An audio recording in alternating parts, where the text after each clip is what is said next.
Welcome to another edition of the Wrestling Heroes and Insiders podcast, aka The Whip Show. And right now, you are railing with the World Heavyweight Champion, Mr. Joe Walker. Superstar entertainer Kevin Hart has this popular saying, this phrase. He says, "Say it with your chest." It's a phrase that basically means speak with confidence, with moxie. Say it like you mean it. I feel like every time I wear my Macho Man Randy Savage t-shirt, I'm saying it with my chest.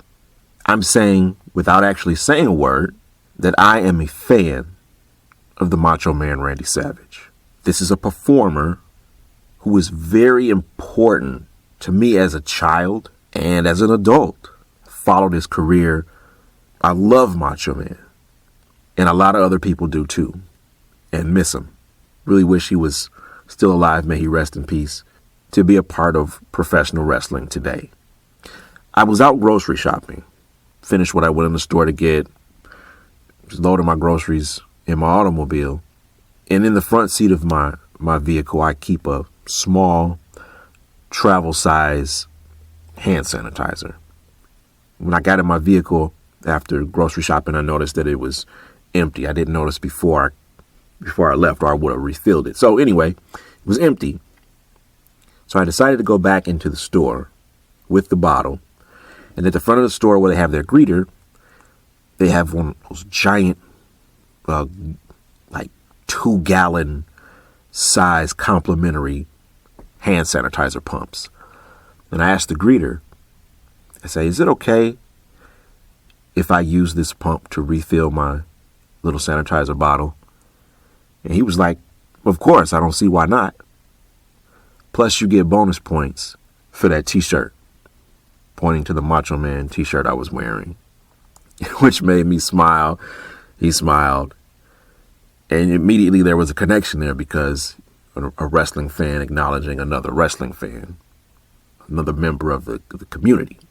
And it sparked a conversation about professional wrestling. I told him that when I was a kid, my uncle, the late great DJ Mellow Marv, took my cousin Keith and I to watch WrestleMania 4 at this arena on closed circuit television. It's one of the things I'll never forget. We had such a good time. And that was the WrestleMania where Macho Man became the WWF champion for the first time. And the greeter told me that one of his fondest memories of professional wrestling was going to WrestleMania 23 in Detroit. Undertaker versus Batista. It's a standout for him. Classic.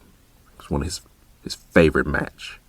And we shared a couple other things, and I walked away with the sanitizer, going back to my vehicle, just thinking more about Macho Man and what's my favorite professional wrestling match specifically involving the Macho Man. Now, before I get to that, again, I started by saying that, Macho Man was important to my childhood and to my adulthood. He still is. Whenever I'm hosting an event or I'm part of some function or even different things in my everyday life, say I'm getting ready to go somewhere with my family, and someone will ask me, they'll ask if I'm ready or if I'm prepared. My response almost 100% of the time is, "Bonesaw is ready." For those of you who are not familiar with that phrase, with that quote, it's Macho Man as Bonesaw McGraw in Sam Raimi's classic Spider-Man movie. Great movie.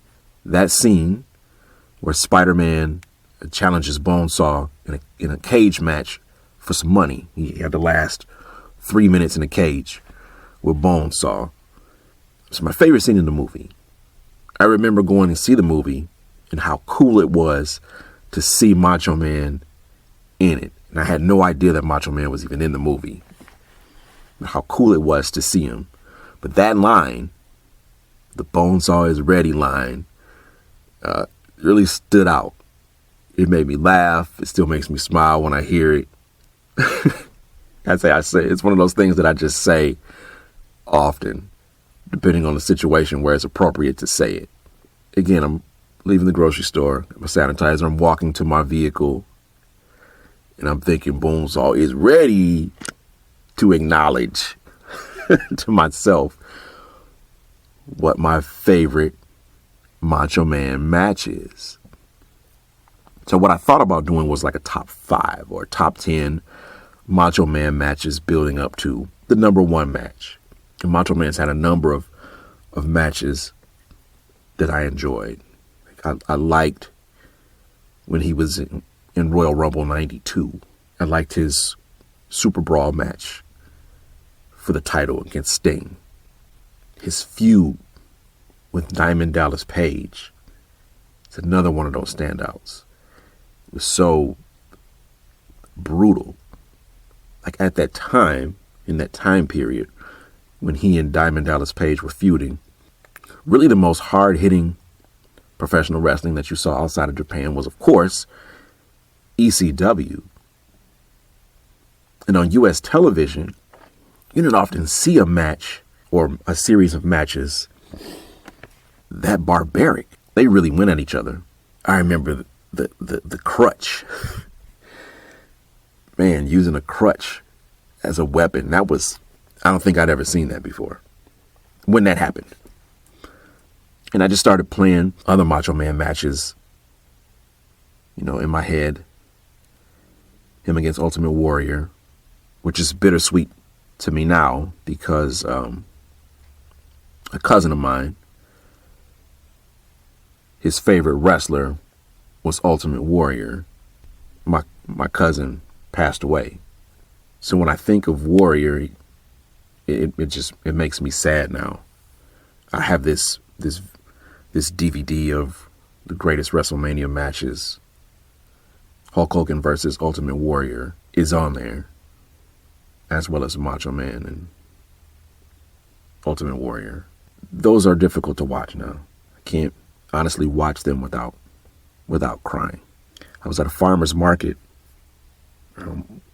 one weekend, and I was standing at a vegetable booth, and I looked to my left, and there was a gentleman across from me buying pastries from a vendor, and he had on this t-shirt that had various superstars on it that sadly had passed on, that were on this shirt. British Bulldog, Bam Bam Bigelow, Hot Rod, Roddy Piper, Ultimate Warrior. Honestly, don't remember if Macho Man was on that shirt, but this was recently after my cousin passed. But I remember, seeing the shirt, what stood out was Warrior. And I had to leave because of how emotional I got just seeing Warrior's face on that shirt, which made me think of my cousin. Warrior and Macho Man, the retirement match. Great match. Great match. When you talk about storytelling in a match, that's one of the ones I think about. It's fantastic. And Macho Man has a lot of that in his repertoire because the stories you hear about Macho Man was how detail-oriented he was and how committed he was to the quality of his matches. Which brings me to what is my favorite Macho Man Randy Savage match. And I mulled a lot of them over in my head again, just thinking about the ones that really moved me and that I really enjoyed. Picturing Macho and Ric Flair, which was a heck of a feud. The build-up with Ric Flair saying that, he had this affair, this relationship with Miss Elizabeth, and how riled up it made Macho, and untrue. How he responded to these doctored photos of Ric Flair and Elizabeth together, and Macho Man being questioned about it, and his response was simple, Bonesaw is ready. It's a very simple phrase. Untrue. That's another one that I use regularly. I usually use it on social media where people post some type of news or rumor that I don't believe. I'll quote Macho Man with untrue. But the match, my favorite Macho Man match. the one that stands above all for me, is Macho Man versus Yokozuna for the WWE title. It took place on Monday Night Raw. It was February of 1994. Yokozuna was really getting in his groove as a dominant champion. And then, of course, with a challenger like Macho Man, former champion, a legend, a general in the ring, just the announcement of that match comes with a certain expectation. All the previous opponents of Yokozuna up to that point, when you say, okay, he's about to be challenged by Macho Man, if you were a fan of the WWE then, WWF, you were like, ooh. And that thought comes with, could we see a title change on Monday Night Raw? I was very excited to watch that match, I remember. Macho Man using his speed. He was a great contestant for Yokozuna. And that match, I was invested in it. The back and forth between him and Macho Man before Yokozuna really took control and started to dominate Macho Man. And Macho Man was so good at pulling you into his pain in those matches and making you feel every move that he took. You could feel the hurt. I was on the edge of my seat, sitting on my mother's couch, watching that match. I was on the edge of my seat on the couch, just so invested in that match and just hoping that Macho Man could pull it off as Yoko continued to dominate him in the midpoints and later into the match, until Macho Man was able to turn it around and really started to put on. He really started taking it to Yokozuna, move after move after move. He had him reeling, he had him rocked. He finally got him off his feet.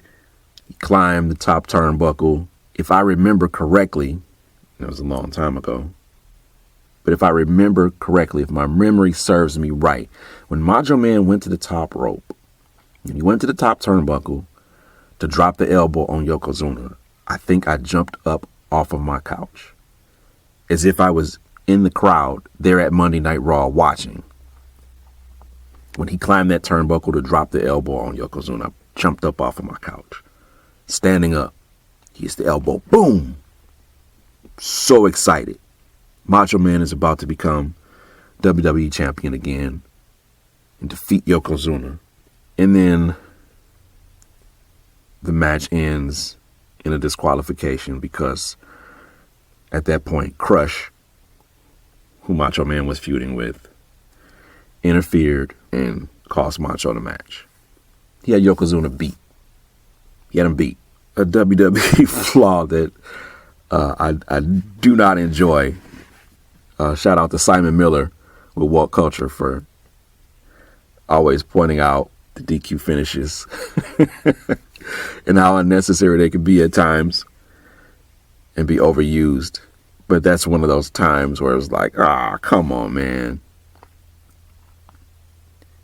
I would have much rather had Yokozuna if Macho Man wasn't going to win. I'm not going to say if Yokozuna was. If Macho Man wasn't going to win the match, I would have rather them had let Yokozuna kick out of the elbow and then manage to pull off the victory somehow over Macho Man, other than having Macho Man drop the elbow on him, visually have him pinned, and then have Crush interfere and cost Macho Man the match and have him lose it that way. That was disappointing, but I was still so invested in the match. I just became so angry standing there. That's one of the magics of professional wrestling. And that's something as a fan I'd like to find out. Is this backstage management idea to end the match that way? Or was this Macho Man? And again, his investment into the quality and the storytelling of his matches. Was he the one that saw that as the best ending? Because then I reacted with anger. I was mad that it ended that way. But my reaction just shows how much I was invested in what I was watching on that Monday in 1994. And even though I still don't like it that it ended that way, is by far, my favorite Macho Man Randy Savage match. What are your favorite Macho Man matches? What is your all-time favorite Macho Man Randy Savage match or moment during his illustrious career. If you were a fan of Macho Man like I was, like I am, then I'm certain that you probably miss Macho Man too, and you've had those moments where you wonder, where would he be now? What would he be doing? What would his involvement be in professional wrestling today? What would he think of the current products? He was a part of Impact, WCW, and WWE. What would he think of AEW? What would he think of MLW? What would he think of some of the things that happen regularly on the independents? What would he think of Pro Wrestling Guerrilla? What would he think of Ring of Honor and Tony Khan buying it and reviving it? What would he think of New Japan and AEW Forbidden Door and seeing more collaboration in professional wrestling advertised and marketed on major television? It's one thing for those things to happen in the wrestling community and for the wrestling community to be aware of what's happening off mainstream television radar, but now that's changed. What would Macho Man think of those things? What would he think of the Owen Hart tournament? The Owen Hart Foundation tournament? What would he think of NXT 2.0? He was a student of the game. He was outspoken. Macho Man definitely spoke his mind. Whatever he felt, he said it with his chest. He also said it with his chest in the ring. And I proudly say it with my chest, even without saying a word, every time I wear my Macho Man Randy Savage t-shirt. Thank you for listening to Railing with the World Heavyweight Champion, Mr. Joe Walker, on the Wrestling Heroes and Insiders podcast, aka The Whip Show. Be sure to like, share, and subscribe, and support the platform wherever you get your podcasts from. Follow the Whip Show podcast on all social media and follow me on Twitter at Mr. Joe Walker. No excuses. Championships only. Be kind, be creative, win.